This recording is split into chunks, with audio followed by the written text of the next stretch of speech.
Bills Mafia, what's going on?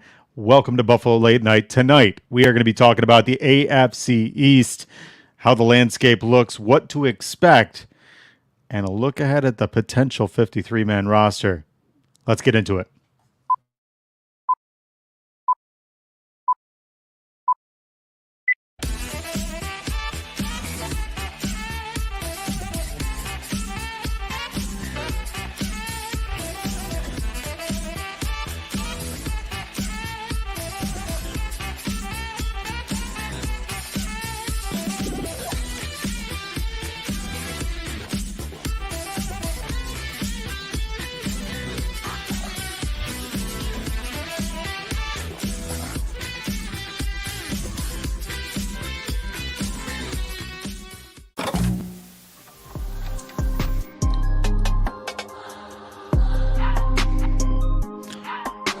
Bills Mafia, what is going on?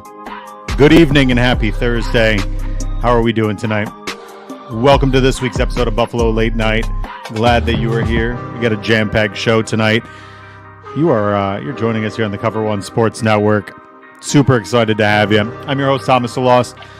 I'm glad that you've chosen to spend your Thursday while there's a Patriots game on TV. I know there's better choices. Again, thank you for tuning in tonight, or if you're listening here on Spotify, happy Friday to you.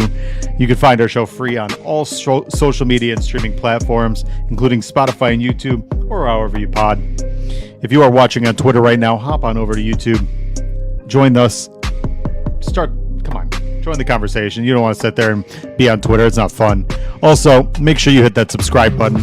Or if you are on our YouTube page, hit that notification button. It'll let you know every single time one of our Cover One shows is live.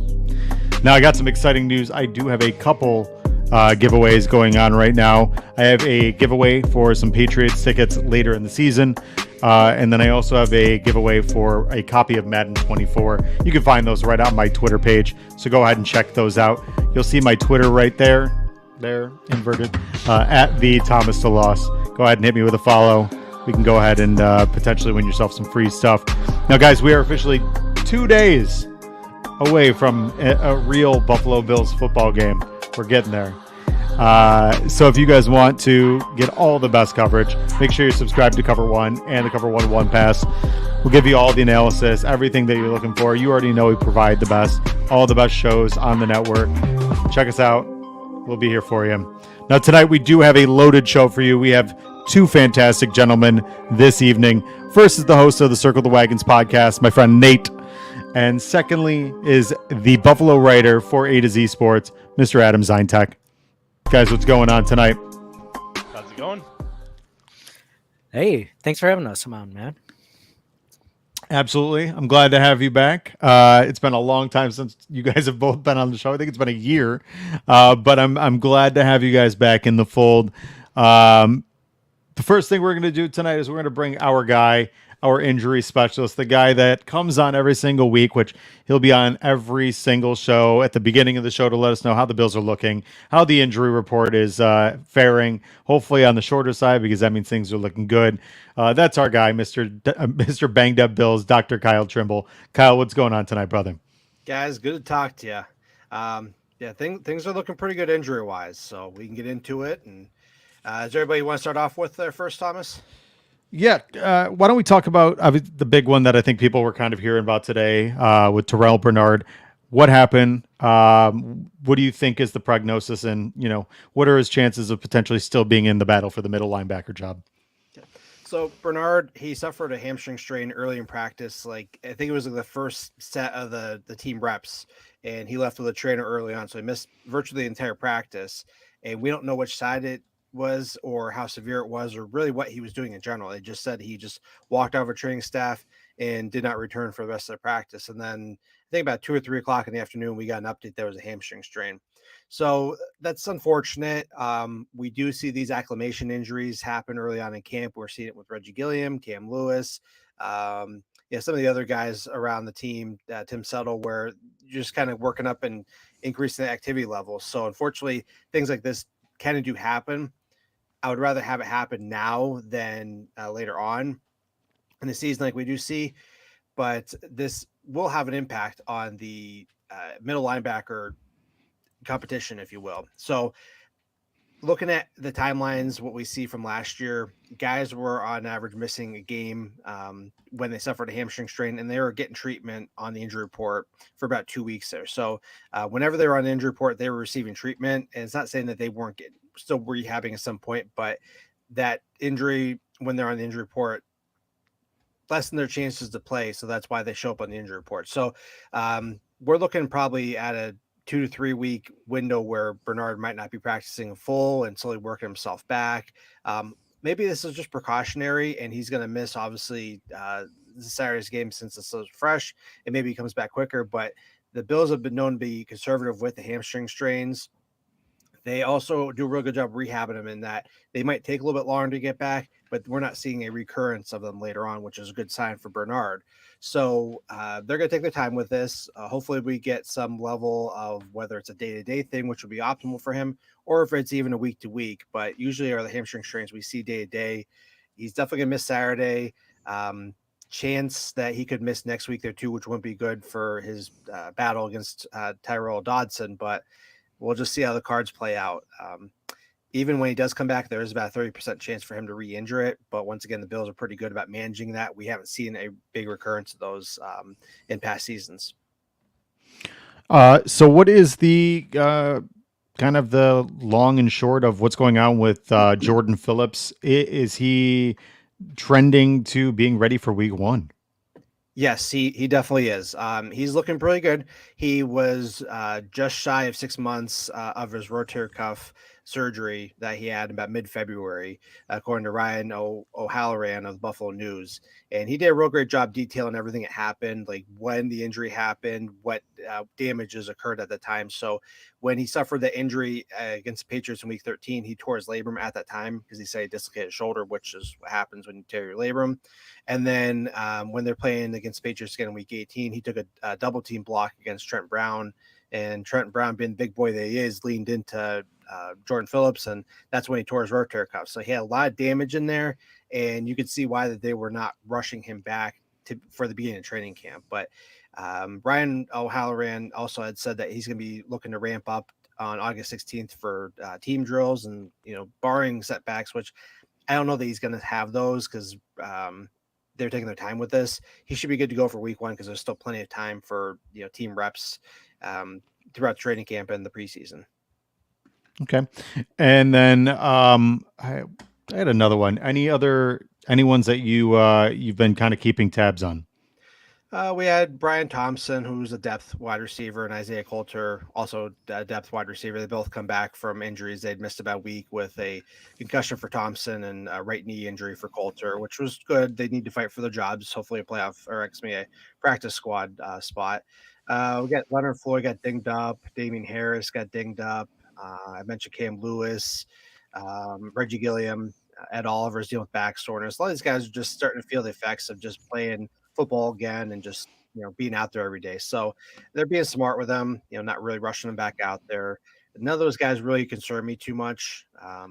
One guy that's minor concern is Deion Dawkins. He did leave Monday's practice with a right thumb hand injury. They said he was day to day, got banged up.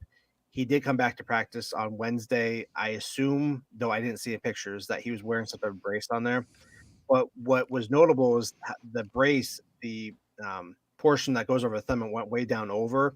Usually, if there's other issues, we see like more wrist issues. Maybe it's just a general brace and it's not covering the thumb so much. So I wonder if his thumb got tied up in a jersey or they got bent back like a gamekeeper's thumb or stuff like that, or skier's thumb. We've seen that before. They're not too problematic long term. It just sometimes it can be real problematic, right after it happens there. So you're worried about grip, blocking and whatnot. But once again, preseason, we're not expecting to play a whole lot. And this shouldn't be an issue moving forward unless there's a lot more damage that we don't know about, which unfortunately does happen during this time of year. So Dawkins is the only one I worry about just because I don't think we have a ton of great depth behind him after that, but we'll wait and see what happens. And then Josh Allen, anytime Josh Allen gets dinged up, that's always a big thing with that. He had trainers looking at his right elbow for a little bit. So he got stretched out and then came back, didn't miss a rep. And that was on Monday. But I don't think the elbow's bothering him anymore. It's just that if there's anything he does feel, he should get it looked at, whether it's the elbow or shoulder. You don't want altered throwing mechanics affecting, problems down the line with regards to, if there's some type of tendonitis or uh, chronic things that start developing there. So if there's, hey, I feel this, get checked out. And I think that they're doing the right thing by doing that. Do you think, obviously now this is the second time that Josh has had a UCL injury of any sort. Back, the first one was against the Texans, and obviously now against the Jets last year. Is this type of injury? I know with ACLs, the more you injure them, the more apt you are to re-injure them, just because of the lack of structure and them being weaker. Are you more apt to re-injure your UCL if you've injured it more than once, or even once for that matter? That's a good question. We see that a lot more in baseball with just that repetitive strain through the elbow, though that's a completely different stresses on the elbow for the pitching motion compared to throwing football. Every time Josh has thrown or gotten injured, it's always been hitting the area. So against the Texans his rookie year, he got hit up underneath his elbow. That's where he suffered the injury. And the second time he got the elbow pulled back. And once again, still both are more direct contact. So the throwing, I don't think it's going to be bothering too much because once again, it's a different type of motion. He's throwing a lot slower, also throwing maybe 40 times a game comparative to you see baseball throwing, 80, 90 times sometimes. And then they're also throwing a lot faster. So I don't think he's going to be too much of an issue short term. Talk to me in 10 years and maybe that the elbow isn't looking too great. There might be some residual laxity in that elbow, but once again, he's quarterback one. They're going to do everything they can to keep a close eye on things rather than letting this thing kind of deteriorate. So I'm not too concerned about it. There is always a chance for re-injury. Hopefully that we have a good offensive line to keep everything up to speed and keep protecting him. But the throwing motion doesn't worry me. It's just whether he keeps on getting hit in that area, which hopefully he doesn't. Final one I've got for you is Joe Marino scared the living daylights out of most Bills fans this past week. Is there cause for concern with Spencer Brown based on what we've seen? You can't entirely disregard the possibility of that reoccurring again. What he had was a microdiscectomy, is basically where they pull the offending piece of the disc out of the spinal cord, or that's pushing on the spinal cord. And there's actually another report from the Buffalo News today. No, excuse me, Nick Sabato of Niagara Gazette. And so he detailed about how Spencer had injured his back in the bye week and then missed weeks 8 and 9. And then he was having left leg pain, which is called radiculopathy, and it wasn't getting any better. Affected his offseason workouts, got surgery in Los Angeles, and then it took him about 3 months to recover, get back to football, and another 3 months getting back up to speed there. So once you've already had microdiscectomy, there is concern for other areas to re-herniate, or that area where you did get the microdiscectomy to herniate again. But the idea was they took its time to get back up to speed, let that whole area scar down so it doesn't happen again. So that was his first back injury that we had found publicly, or at least I found publicly. So this shouldn't be an issue moving forward. But if it does happen again, which, it's kind of like I don't want to say flip of the coin, but injuries happen. So if it happens, I don't know that it's going to be I don't know that it's going to be a recurring issue after that, but it might just be hey, this happens. Let's get it fixed. Let's take care of it. But it's something they're certainly monitoring. And I know Joe scared everybody. It seemed like some of the other media guys really got annoyed by it. But, Joe did his due diligence, because if that was something that is happening, you want to be aware of what's happening now rather than say, oh, this has been going on for a few months. I can tell you with certainty that Jay Kumaro was dealing with that last year all through training camp, and then they just kind of kept it hush hush until it became until he got surgery back in January. So yeah, always want to keep an eagle eye on this stuff. That's why I'm neurotic about this stuff. But sometimes you see those little things that pop up in August that aren't a big problem until after the season, when we hear about all the crazy stuff with that. For sure. Well, Kyle, you got anything else for us? No. The injury list is growing, but it seems to be pretty minor stuff. And, guys need the rest from time to time. So I'm okay with where it's at right now. We're not getting some of the craziness that we had last year. And, knock on wood, let's keep it that way. Fantastic. Well, Kyle, we'll see you back in 3 weeks, because for anybody watching or listening on Spotify, the next 2 weeks there will be no show because I will be laying with my family on the beaches in St. Martin. So be jelly. That is happening. So I will see you guys in 3 weeks. But Kyle, appreciate it as always. Check out his stuff at bangedupbills.com or on Twitter, bangedupbills. You can also see him on Locked On Bills, Cover One, here on Buffalo Late Night. Pretty much anywhere you need your injury stuff, check out Kyle. He's fantastic. So, Kyle, All right. we'll see you in a few weeks, brother. Sounds good. Enjoy your vacation and go Bills. Go Bills, brother. Take care. So, speaking of injuries, we are going to be talking about the damn segment. So, Ian, go ahead and show that off. Damn!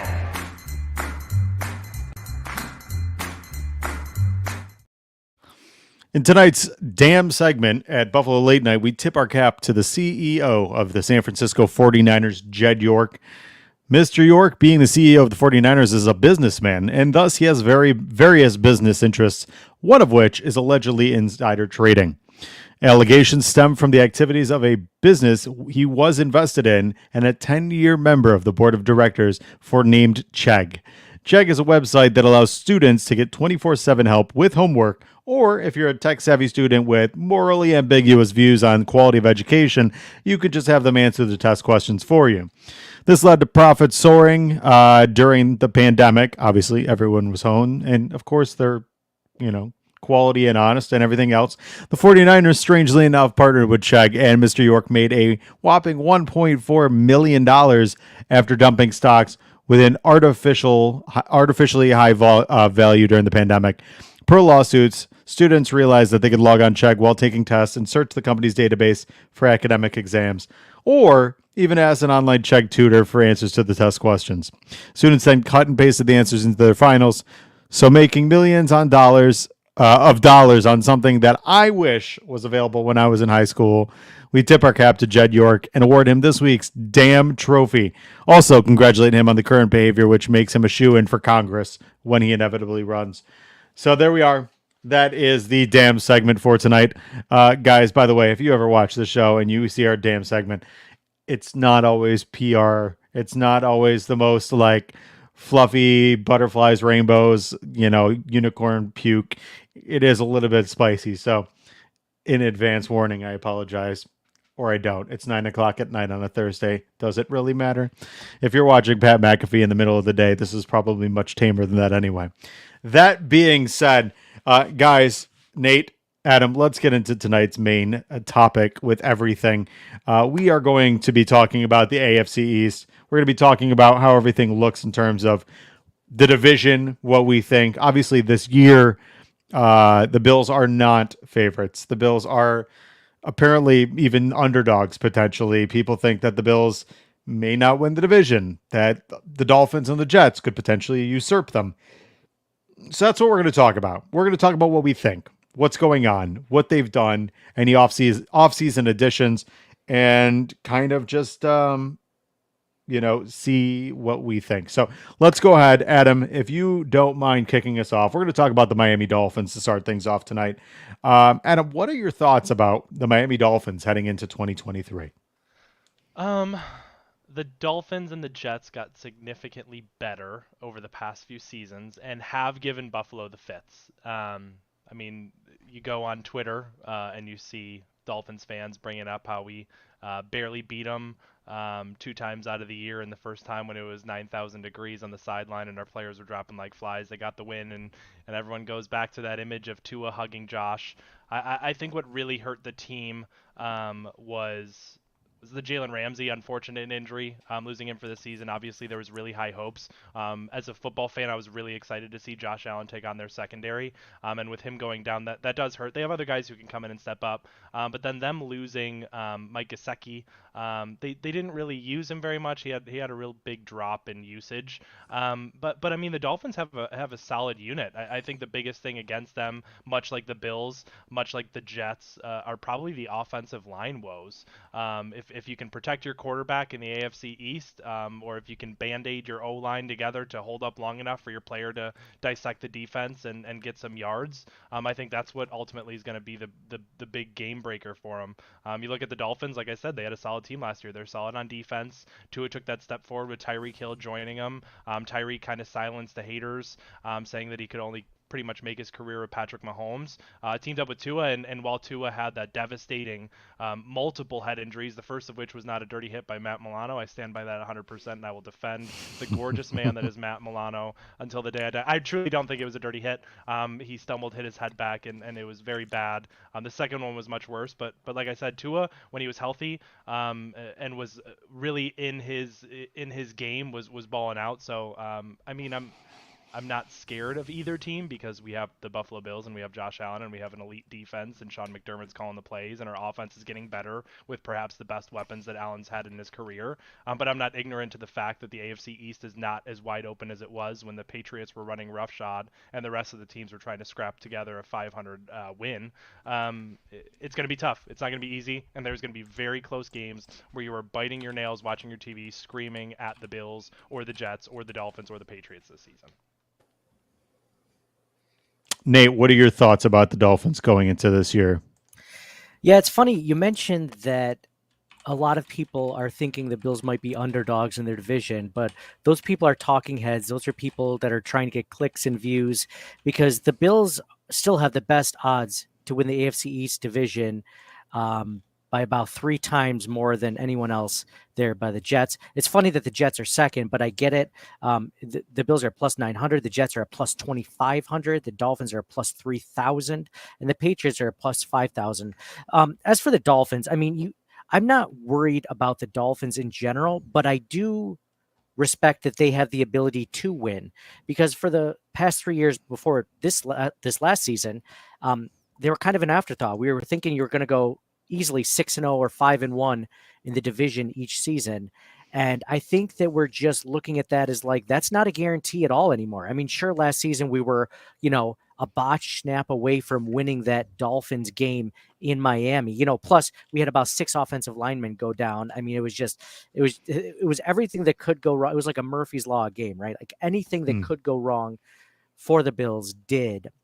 And, even like Adam mentioned, it was another close game. And then that playoff game, which should not have been as close as it was super close. Like that should have been a blowout. And I was at that game thinking the whole time, like the Bills defense is doing their job. The Bills offense just isn't stepping up because the Bills were either losing or very close by halftime. And the Dolphins offense had like 80 yards of total offense. And I'm like, what is going on here? So, I respect the Dolphins. I'm not worried about the Dolphins because their entire season is predicated on Tua's health. Because when he's not in there, they're just not as good of a team. I mean, no team is as good without, their Pro Bowl or really starting level caliber quarterback like Tua. So I respect them. I think they have a really good, solid team. It annoys the hell out of me that every team in the AFC East, besides the Patriots, is trying to, level up, unlike anything we've ever seen as Bills fans. Like they didn't even try to do all of this when the Patriots were running roughshod all over the AFC East. They didn't need an attempt to it. There was no Jalen Ramsey trades. There was nothing like that. I mean, it seems like it's an arms race, but only in our division. Like, I mean, literally there could have been like 20 teams in the NFC that Aaron Rodgers could have gone to and made better, but instead he comes to the AFC East. So I know we're talking Dolphins now, but I mean, I think the Dolphins have a really good team. Again, like Adam mentioned, their offensive line is suspect. I mean, so is the Bills' offensive line, so is the Jets' offensive line, like he mentioned. But I think there's definitely a possibility the Bills could split or win both of them this season. I'm not worried about them, but I respect the fact that they have a decent team and they continue to draft well. And if I could jump in real quick too, Thomas, I think another thing that for people maybe who aren't Bills fans or are familiar with Western New York, last season was really rough for the city of Buffalo and the players of Buffalo. I mean, give the Bills the underdog chip. We've seen that time and time again. And yes, we haven't won a Super Bowl. I totally understand that. But the Bills typically do succeed when they're underdogs. But last year, and I apologize profusely if I miss any of the horrible tragedies on the field and off the field that happened. Before the year started, we had the Tops mass shooting. Dawson Knox had lost his brother. During the regular season, in week 2 or 3 against the Titans, Hyde is out for the year. Poyer in training camp was injured and banged up. Josh Allen in the middle of the year got hurt. Not only that, the DeMar Hamlin situation where we had one of our players almost die on the field and then had to go play football the next week. There was just so much that happened, and I'm not using this as an excuse. I'm just saying it's important to look back on the team and maybe why things fell off towards the end of the season. There was a lot of negative. There was a lot of really awful, heart-wrenching tragedies surrounding this team last year that, as a fan, was difficult for me to watch the game and enjoy it knowing with some of these things going on, let alone the franchise quarterback who has the entire city wearing on his shoulders every game, that has a UCL injury, the offensive line can't hold it. Like, there were so many things stacked against the team last year, and they still won 13 games. Like, that alone, like, give them the underdog. Give me a healthy secondary finally with Poyer and Hyde. Give me Trey White coming off of his second year of an ACL injury. Give me Von Miller pumping up the guys, bringing in Leonard Floyd, beefing up that defensive line. Give me Trent Sherfield and Deontay Hardy. Give me the butt fumble guy. Perfect example. Trent Sherfield was the man of the butt fumble, and he came over on a one-year prove-it deal and has been bowling out at camp. I love the idea that the Bills are underdogs. Give me that 100 times over, even if it's something that the national media pundits or talking heads are saying. Put in that locker room that everyone's doubting you, that everyone's against you, and watch this team blow up next season. And you didn't even mention the fact that we played 3 games in 11 days. Kim Pagula away went from what Buffalo. she went through.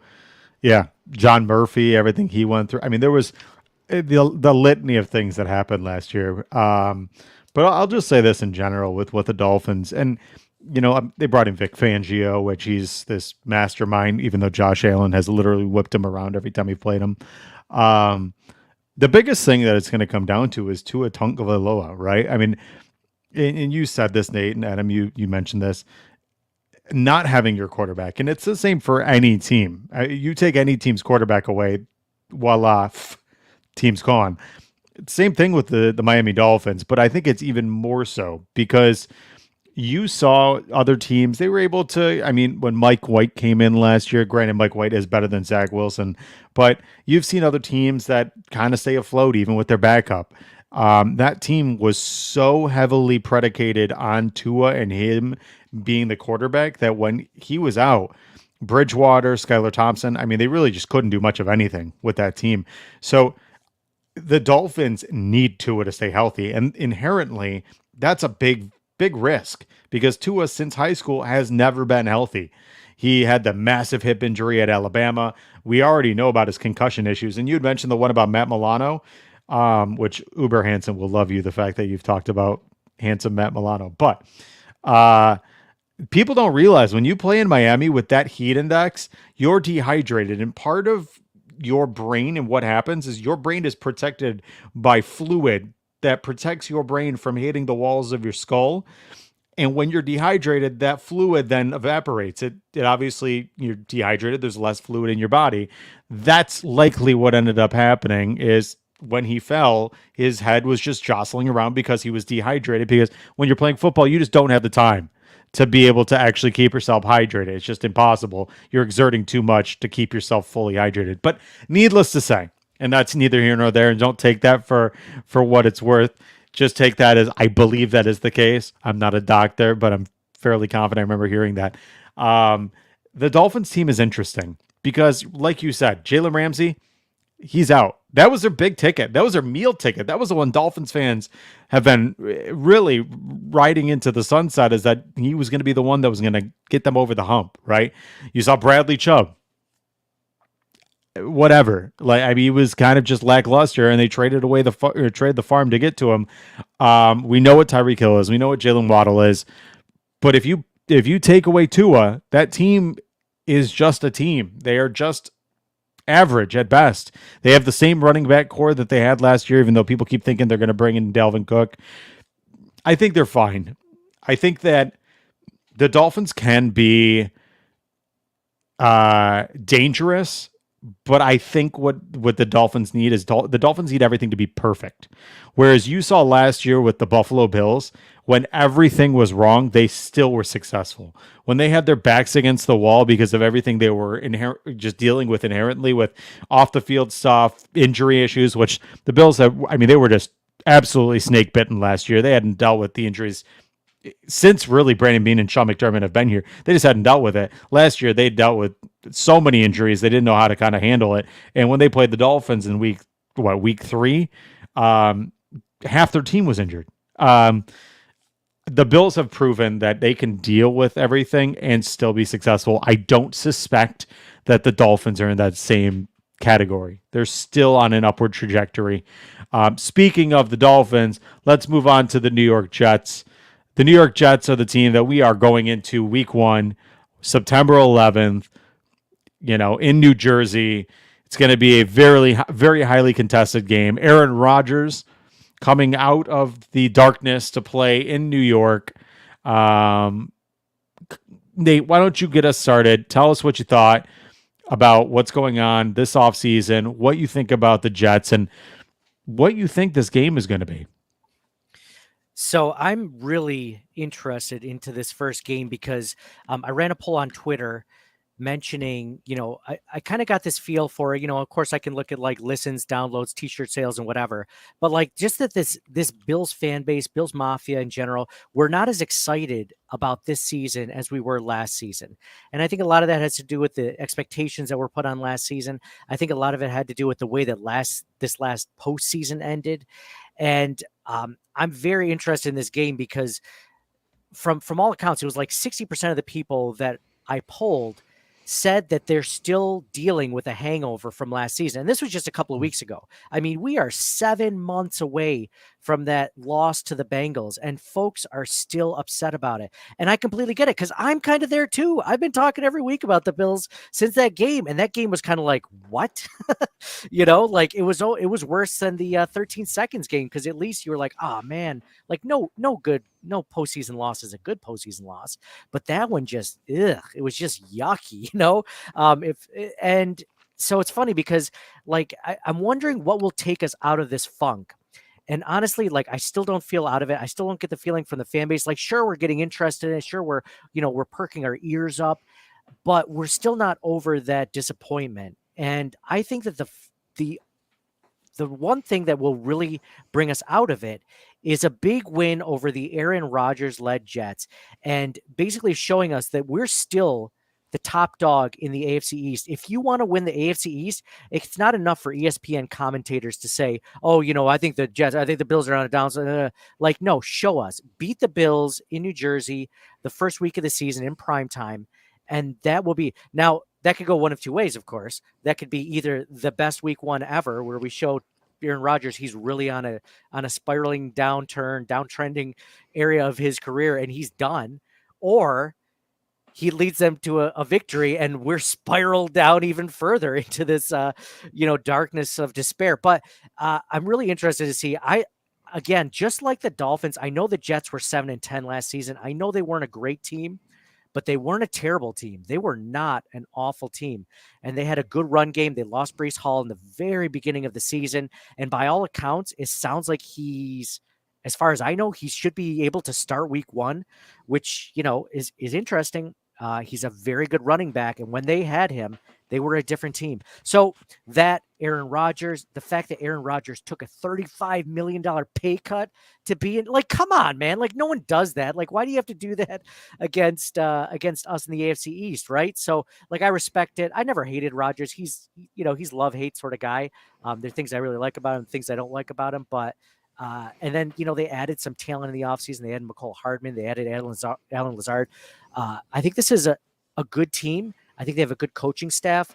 I don't think they're ready to get over that hump and win the AFC East just because they have Aaron Rodgers, but they're a lot closer. Again, just like the Dolphins, I respect them. I don't worry about them at night. I don't lose sleep over it. But I think that they could definitely split with us again. And I just got to hope that Aaron Rodgers is truly on like the end of his career. He just had his worst season last season with the Packers. I'm just hoping that it's going to start like that, as opposed to, maybe like Brett Favre leaving the Jets and then going to the Vikings, right? Where he just like balled out completely. Like, that's what I don't want. I don't want that sort of scenario. But I mean, I respect them. Again, like, there's a lot to like about them. They have a great defense. I do like their head coach. I like Robert Saleh a lot. I think that there's a lot of things to like about this team. I thought that they were a quarterback away from being a really good team last season. And we saw firsthand when the Bills just, barely lost to them in that one game. Extenuating circumstances, then we're going to, and eventually when we wrap this up and we talk about the Patriots, I'm going to say why I think that the Bills are still a better team than last season. But respect them for sure. It'll be interesting to see, how well they do. I mean, they have a tough schedule just like we do. So it'll be interesting to see. But yeah, respect them. I don't fear them. Adam. Yeah, I mean, the biggest offseason addition was bringing in that stud quarterback, Tim Boyle. I mean, Aaron Rodgers. But they do have Tim Boyle on their team, so that was a quarterback decision that is wildly falling under the radar. I mean, if Rodgers goes down, Boyle's in there to kind of back him up. But I don't fear any team because I think the Bills are cream of the crop in the NFL. Again, they won 13 games last year with a banged up team and an O-line held together with duct tape, a little bit of whiskey, and some glue. So there isn't any team I fear, but I definitely feel the pressure of the Jets, right? And it could be the national media, right? They're on Hard Knocks. Aaron Rodgers went on Pat McAfee and had this big breakup with the Packers, demanding that he goes to the Jets, and then he turns likable for people who may not have liked him, taking a massive pay cut. You see the highlight reel videos that he's got where he's finally got he's got a first-round wide receiver on his team with Garrett Wilson, absolutely dominating camp. And then you have Sauce Gardner, who came out of didn't come out of nowhere. He was dominant. Everyone thought he was going to be great, and he turned out to be just as, if not more great than people were hyping him up. So there's a couple really big pieces for the Jets team that I think could give Buffalo the fits. But like I said, I mean, you got to beat the best to be the best in the AFC East, and Buffalo is now looking to win their fourth consecutive AFC East crown. I just remember for years sitting with my dad being like, man, next year's our year, after going 6-10 and Rex Ryan is our new head coach, and we didn't really make any moves, but just thinking that maybe we're one bad play from their team away from taking it. The Jets are a solid team. They got a solid defense. They got a solid offense. If Aaron Rodgers can come back to his MVP form, he's got a solid cast of weapons there. Like I said, he's got Garrett Wilson. Like you mentioned, Mecole Hardman, I think, was a really big pickup. Breece Hall getting healthy will be big for the team. They just have a pretty solid offense, and the media loves him right now, so there's nothing more that ESPN would probably like more than to report about Aaron Rodgers having Josh Allen come in and beating him. The two split. Allen's rookie year, there was a big old nothing burger 0 that Aaron Rodgers and the Packers held on Allen, and then was it last year that Allen bounced back and beat Rodgers? Yeah, it was last year in that primetime game that was really sloppy. But to your point, Thomas, we've seen Buffalo, when everything's held against them and it's the ugliest game on the planet, we're sitting there at the end of the game going, how did we win that? How did we do that? And then the team got better. So I think the Jets definitely improved. It'd be ignorant to say adding Aaron Rodgers does not help your team. And I think ultimately it's going to help Zach Wilson as well. I'm excited for week 1. I think that opening the season with a tough matchup against Aaron Rodgers, against the division rival, is a quick way to shake off the rust and let us forget about that devastating Cincinnati Bengals loss. And I agree with Nate. That was worse than 13 seconds. I personally can't wait for the next NFL game so that we can start anew. There's still sky-high expectations. I mean, for me, it's Super Bowl. The Bills have a roster that can compete and that can win a Super Bowl, and I just want the first one. And you got to go through Aaron Rodgers, and you got to go through Tua, and you got to go through Milkbag Mac Jones. You got to go through Patrick Mahomes and the Chiefs. You got to do it. So I would rather have all of the tough, difficult, horrendous, close, brutal matchups during the regular season so that the team's ready, so that they don't get mollywopped in the first round playing a tough contest. Yeah, I mean, the Jets are a great story right now. The big thing about all three teams in the division, this is not to discredit them, so don't take that for what this is. But the big thing about, even the Bills back in 2011, right? When we won our first 3 games, we beat the Patriots 38-35. Everybody thought like, we're going to Super Bowl. We beat the Patriots. We're going to win the division. Not so fast. You gotta beat the guy to be the guy, right? That the old Ric Flair adage. And as much as I love what both the Dolphins and the Jets have done, and they've done nice things, they're just that. Right now, they are nothing more than paper champions, and we've seen this time and again where, whether it's the media or it's NFL pundits who say that they know so much have anointed teams to be the next best team. And then lo and behold, they fall on their face. And I love what the Jets have done. I think the Jets have some really nice pieces. Quinnen Williams is unbelievable as a defensive tackle. They obviously, we know what Sauce Gardner is. I think he got a lot more leeway last year. We'll see if he still gets that this year with how aggressive he can be. DJ Reed was fantastic. Can he follow it up with another year? Potentially. I don't know. Their safety duo is not good. That's going to be a trouble for for them when they're playing against a Josh Allen whose arm is much, much better. But their offense is good, right? I mean, we have to see what Garrett Wilson is in year 2.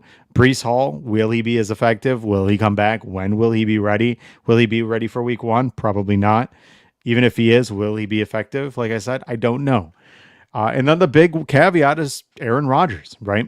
Aaron Rodgers is not good opening day. He just isn't. If you look at his tenure in the NFL, he just typically kind of just doesn't come out of the gates hot.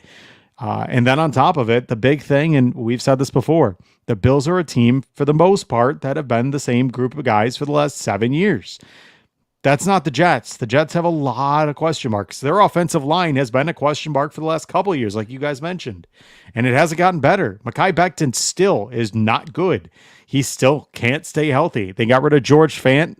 They got Elijah Vera Tucker. There is a lot of question marks on that team, and the big question is, can they come out week 1 with the lights at their brightest, with the entire world watching, and punch one of the best teams in the mouth? A team that has gotten better. Like you guys said, this is the first year since 2021 that Tre'Davious White, Micah Hyde, and Jordan Poyer are going to be in the field together. This is an opportunity for Josh Allen to have the best receiving or weapons that he's had since he's been in the NFL, since he's been a football player, probably. You've got Dalton Kincaid, who is really, setting the world on fire. You've got ridiculous in camp right now. Dalton Kincaid is just a phenom right now. It's stupid. It's stupid how good he looks. The fact that he fell to 25 is just ridiculous. Stephon Diggs is so good. Gabe Davis. Here's the thing about Gabe Davis, man. And Anthony Prohaska likes to talk about this as Anthony. He really, dude, if you haven't seen Anthony's stuff, if you don't watch this guy's coverage, do it. Anthony is ridiculously smart.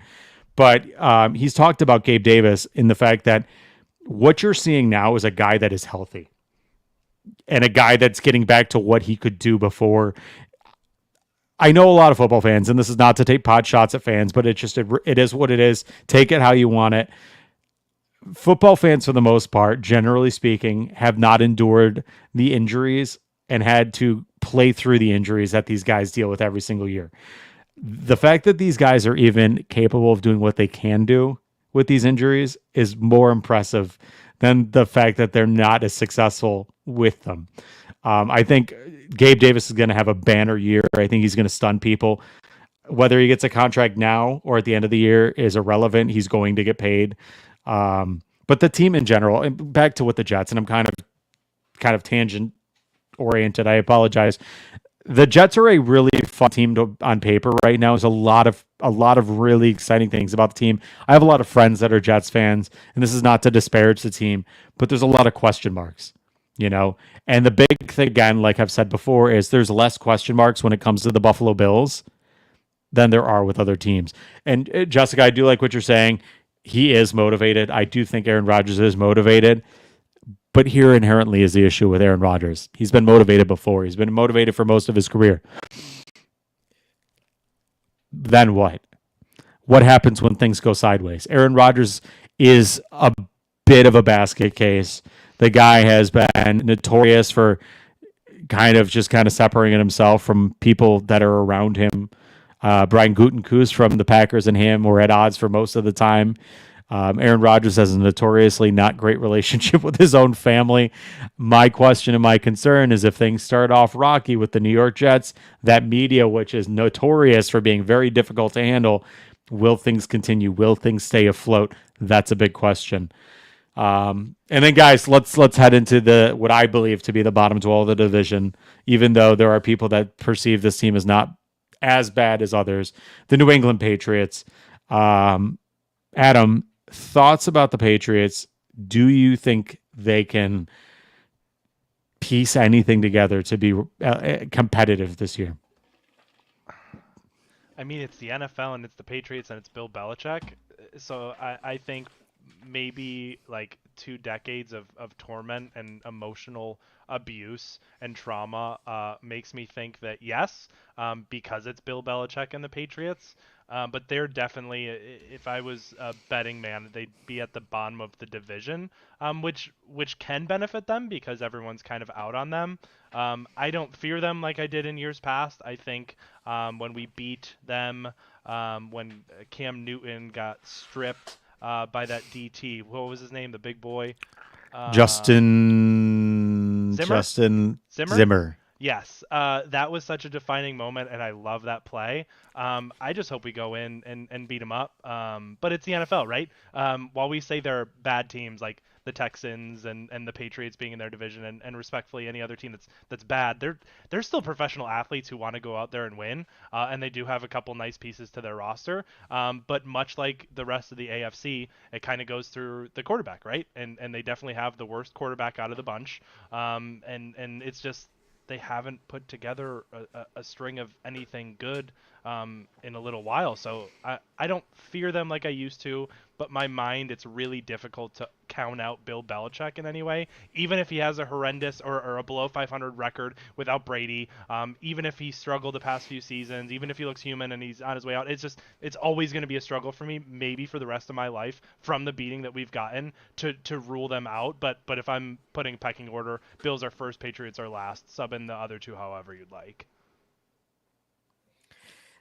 Yeah, Thomas, I was kind of hoping we could skip this segment of the episode and just skip right over. But yeah, I mean, Adam hit it on the head. It's funny. It's funny how the Patriots aren't the class of the AFC East, and Bill Belichick doesn't look like the greatest head coach of all time when he doesn't have the best quarterback of all time, and players are just bending over backwards to join your team because they want to win a ring, or they'll take pay cuts because they want to play with Tom Brady. Like when you don't have that on your roster, like it's interesting how the team plays without him. I'll never count them out just because, like Adam said, we took a beating for so many years. Like they are the biggest reason why we had a playoff drought that lasted as long as it did. Excuse me. But you look at this roster, and it's just not as good of a roster from top to bottom. I mean, they have Matthew Judon, which is probably their best player, and he is a Buffalo offensive line killer with whatever team he's playing with or whatever. Like he's just good. And the fact that we mentioned, Kyle mentioned the injury to Spencer Brown. Spencer Brown has had huge issues with Matthew Judon. I mean, he's just so good.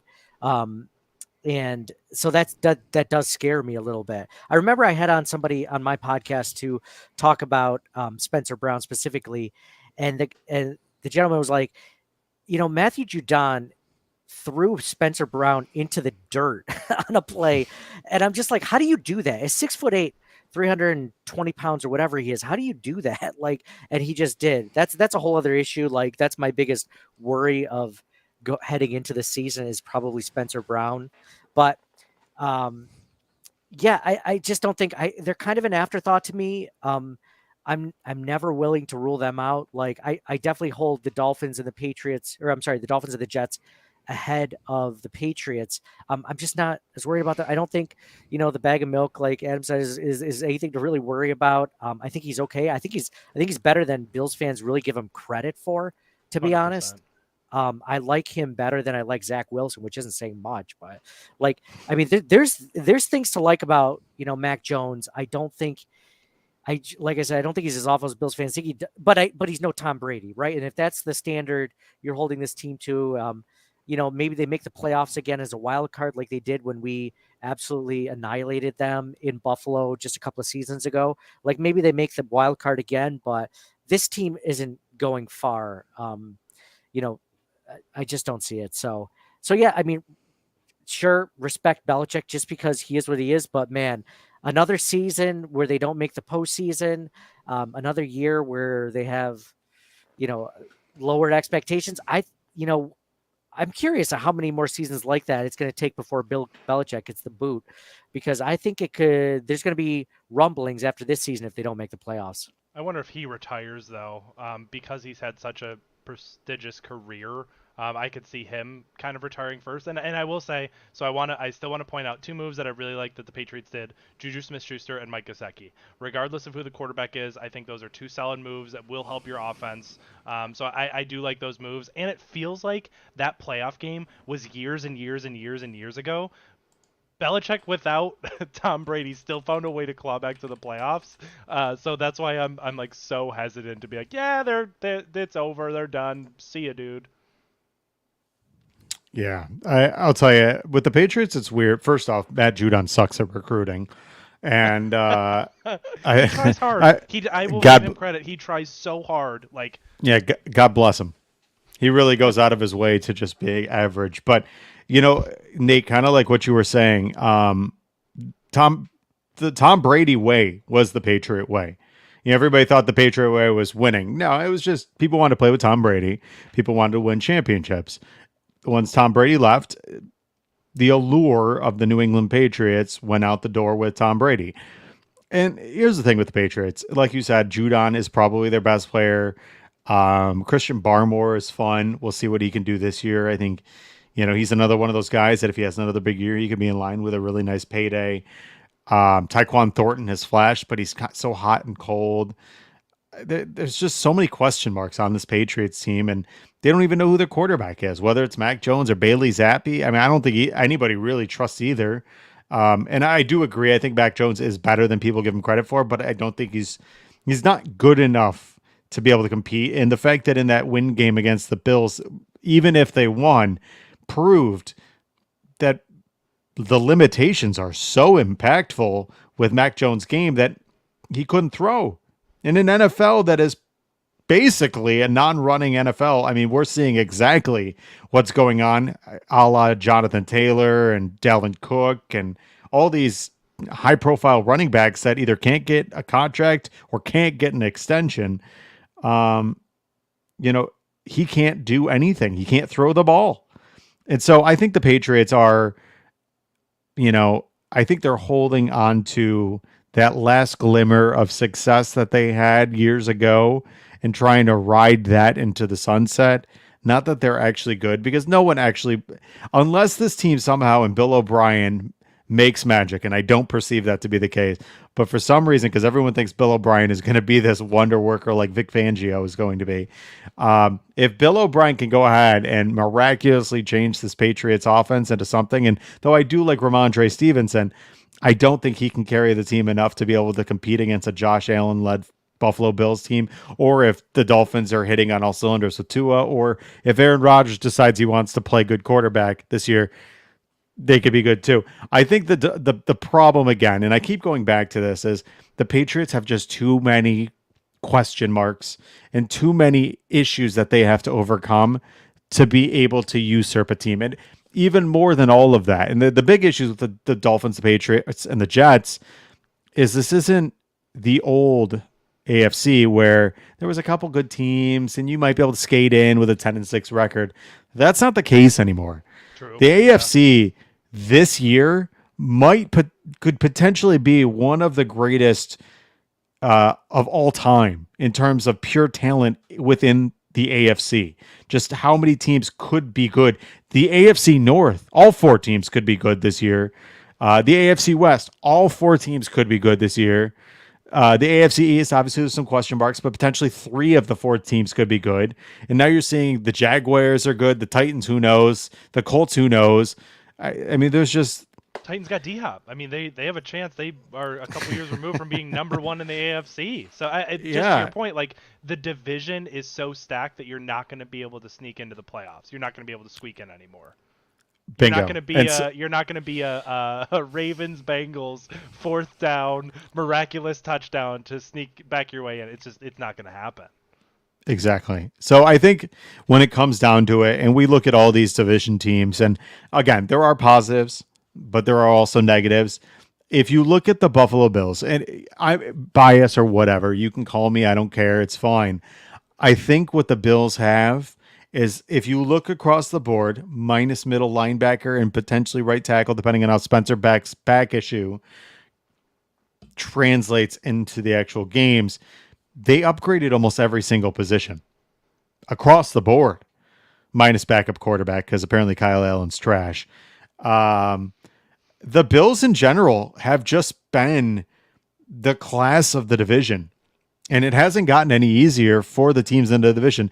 The problem is people think that it's gotten where it's not getting easier for the Bills. And I think they're looking at it through the wrong lens, where it's not as though the Bills got worse. The Bills got better in every facet. And on top of that, what they do have are getting improved. They have guys that are taking the next step. They have a Tre'Davious White who's now healthy. They have both their safeties, which they didn't have. They have Greg Rousseau, who I think is going to be, and I've said before, potentially one of the best defensive ends in the NFL.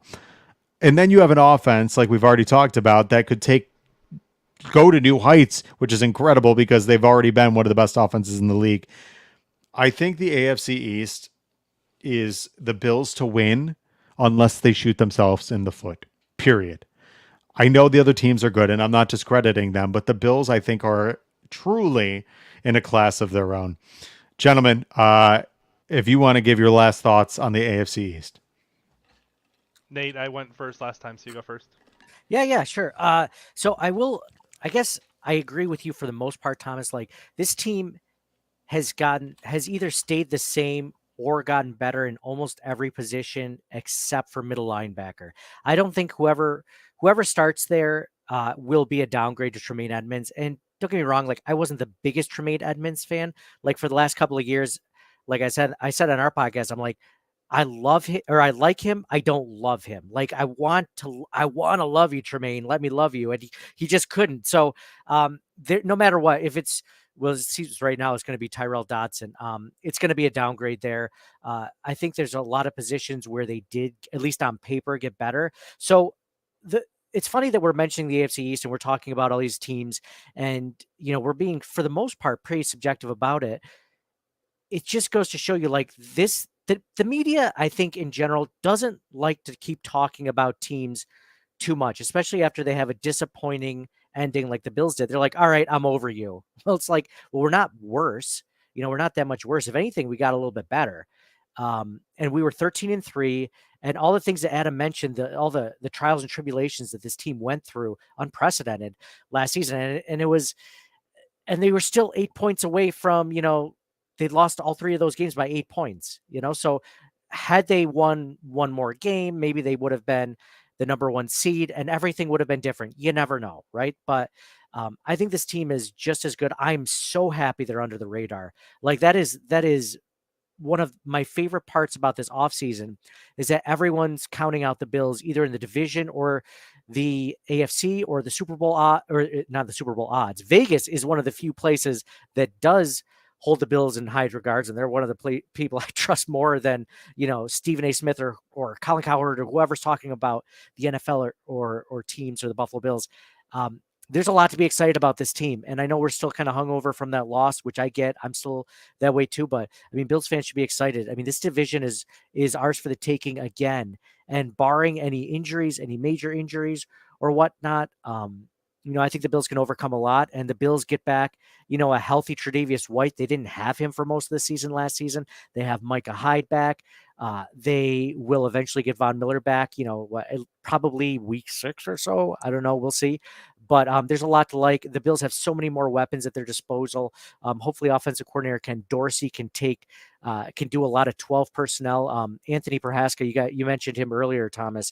I had him on my podcast a couple of days ago, and he lined out basically why 12 personnel is such an incredible formation and what it allows the Bills to do. And essentially the Bills can keep the same, skill player positions and run almost every play in their entire playbook with 12 personnel. So it's really exciting to hear. I'm excited. I think the Bills got a stud in Dalton Kincaid. Like you said, Thomas, like, there's nothing to not like about him at this point.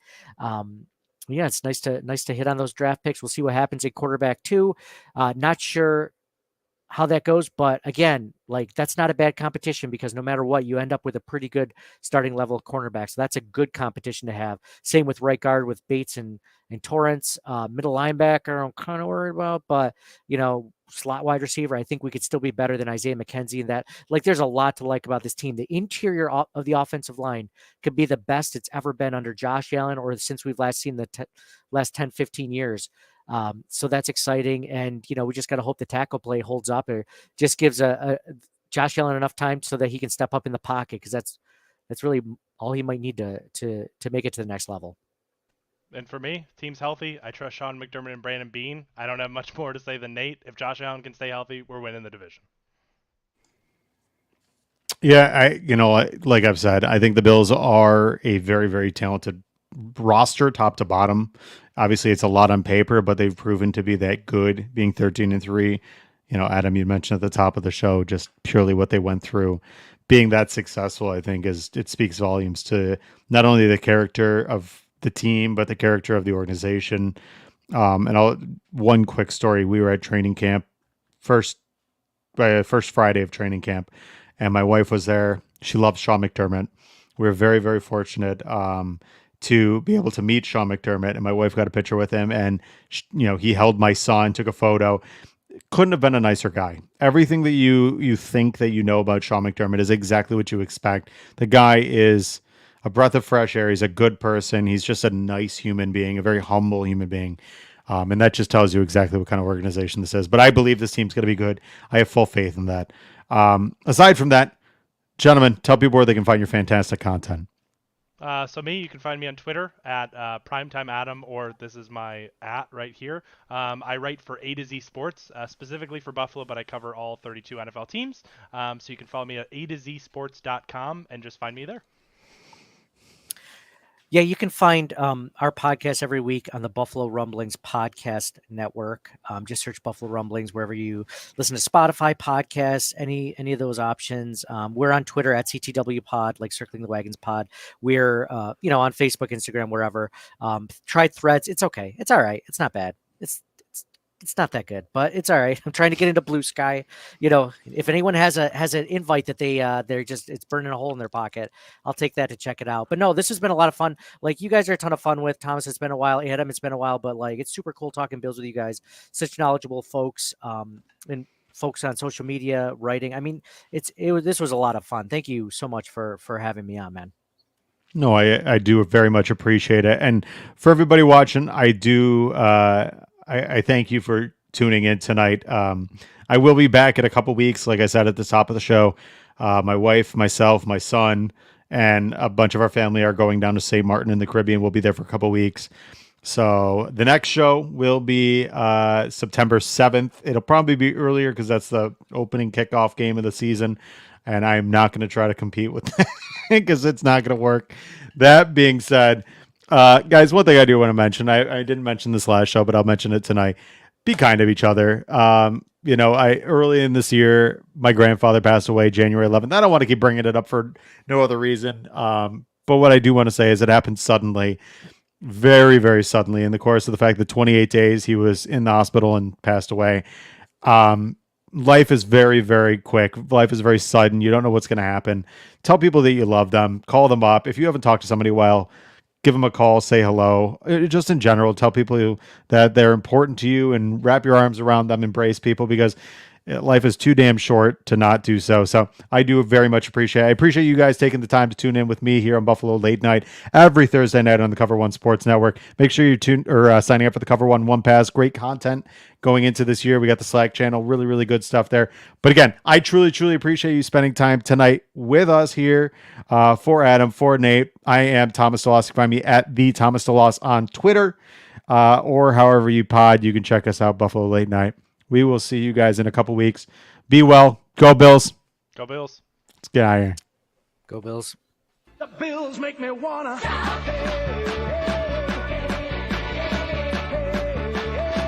Bills make me wanna. Let's go Buffalo. Let's go Buffalo. The Bills make me wanna.